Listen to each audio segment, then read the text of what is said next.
حضرت کے ادارے میں افغانستان سے ایک طالب علم پڑھنے کے لیے آیا، اور اللہ کی شان اس کی عمر کم تھی، وہ دوران زمانہ طالب علمی انتقال کر گیا۔ اس وقت موبائل نہیں تھے، اتنا رواج نہیں تھا، سوشل میڈیا کا وہ دور نہیں تھا، موبائل ٹیلی فون تھے یا پھر خط و کتابت کا جو ہے نا وہ ذریعہ تھا۔ اب وہ دوسرے ملک میں خبر پہنچانا بھی ایک بڑا وہ اہم کام ہوتا تھا۔ تو اساتذہ نے مل کے یہ مشورہ کیا کہ ہمیں کیا کرنا چاہیے، ان کے سرپرستوں کا انتظار کریں گے تو بہت دن گزر جائیں گے، نہ جانے وہ کب پہنچیں، ان کو اطلاع کب پہنچے، ان کے آنے تک تو اس کی جو ہے نا وہ ظاہری جو میت کی حالت ہے متاثر ہو جائے گی، وہ تو خراب ہو سکتی ہے۔ سب نے مل کے مشورہ کیا کہ اطلاع بھیج دی جائے، جنازہ پڑھ کے دفنا دیا جائے۔ ایسا ہی کیا، اطلاع دے دی گئی اور جنازہ پڑھ کے دفنا دیا۔ وہ اطلاع پہنچتے اور ان کے سرپرستوں کو آتے کئی دن لگ گئے۔ جب وہ مدرسے میں آئے تو انہوں نے کہا جی ہمیں تو بچے کی لاش چاہیے۔ اب انہوں نے سمجھایا کہ قبر کشائی جائز نہیں ہے، شریعت ہمیں اجازت نہیں دیتی، اب تک تو قبر میں لاش پھول چکی ہوگی، پھٹ چکی ہوگی، اور پتہ نہیں کیا سے پتہ نہیں ان کی اس کے حالات ہوں گے، تو مہربانی کریں۔ لیکن وہ پٹھان تھے، اور پٹھان کی جب سوئی اڑ جاتی ہے تو پھر وہ اڑ جاتی ہے، کہنے کہ نہیں جی ہم نے تو لے کے ہی جانا ہے۔ پھر علماء نے بڑا سمجھایا، اب مشورہ کیا کہ کیا کیا جائے۔ پھر علماء نے مشورہ کر کے کہا کہ دیکھو بھی قبر کشائی تم اپنے ذمہ داری سے کر رہے ہو، ہمیں آخرت میں اس کی پکڑ نہیں ہوگی، ہم نے مسئلہ آپ کو سمجھا دیا ہے، اب اگر آپ کوتاہی کریں گے یا آپ کو اگر گرفت ہوئی تو پھر آپ ہی جانیں، اور یہ اللہ کا معاملہ ہے، ہم بری ذمہ ہیں۔ میں نے کہا جی ٹھیک ہے، ہم اس کے ذمہ دار ہیں، آپ بری ذمہ ہیں، ہمیں آپ جو ہے نا وہ قبر کشائی کرنے دیں۔ مدرسے والوں نے اجازت دے دی قبر کشائی کرنے کی۔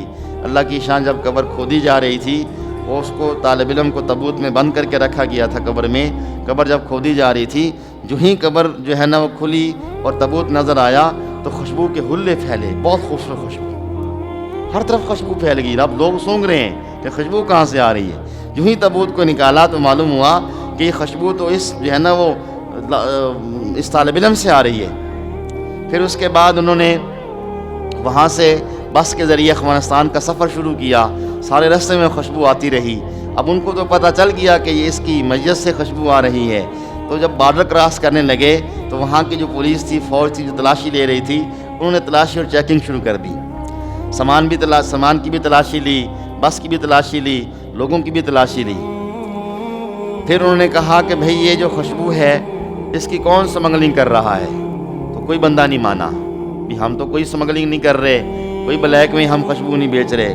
تو فوجیوں نے کہا نہیں، کوئی ایسا آدمی ہے جس نے اپنی خوشبو چھپا کے رکھی ہوئی ہے، بتا دیں، اگر پکڑے گئے تو ہم اس کو سخت سزا دیں گے، چھوڑیں گے نہیں، اس کی خوشبو بھی ضبط کر لیں گے۔ اور وہ خوشبو بھی کستوری کی تھی، اور آپ کو پتہ ہے کستوری ہرن کی خاص نسل ہوتی ہے، اس کے ناف میں پیدا ہوتی ہے، اور وہ تھوڑی سی تولوں کے حساب سے لاکھوں میں کروڑوں میں بکتی ہے۔ بڑی بڑی خوشبوؤں کی جو فرمیں ہیں، کمپنی ہیں، وہ خالص کستوری حاصل کر کے اپنے پرفیوم میں، اپنے عطروں میں ڈال کر اس کو اور بڑھا کے جو ہے نا لوگوں کو بیچتے ہیں، لاکھوں میں کروڑوں میں جو ہے نا وہ کمائی حاصل کرتے ہیں تھوڑی سی کستوری سے، وہ ایسا جمع ہوتی رہتی ہے۔ تو کستوری کی خوشبو تھی، انہوں نے کہا کوئی سمگلر جو ہے نا وہ سمگلنگ کر رہا ہے۔ انہوں نے بڑا پوچھا لیکن کوئی نہیں مانا۔ انہوں نے پھر دوبارہ تلاشی شروع کر دی۔ پھر جب تلاشی شروع کی تو دیکھا کہ اس تابوت سے خوشبو آ رہی ہے۔ پہلے انہوں نے پوچھا تو کہا جی میت ہے، تو انہوں نے کہا ٹھیک ہے ہم مانتے یہ میت، انہوں نے تابوت نہیں کھولا۔ اب وہ مصر تھے کہ ہمیں تابوت کھولنے دو۔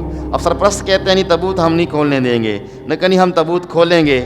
خیر کچھ دیر بحث مباحثے کے بعد جب تابوت کھولا گیا تو اندر وہ طالب علم تھا، چہرہ چمک رہا تھا، کفن بھی میلا نہیں تھا، اور خوشبو پھوٹ رہی تھی کستوری کی اس کے جسم۔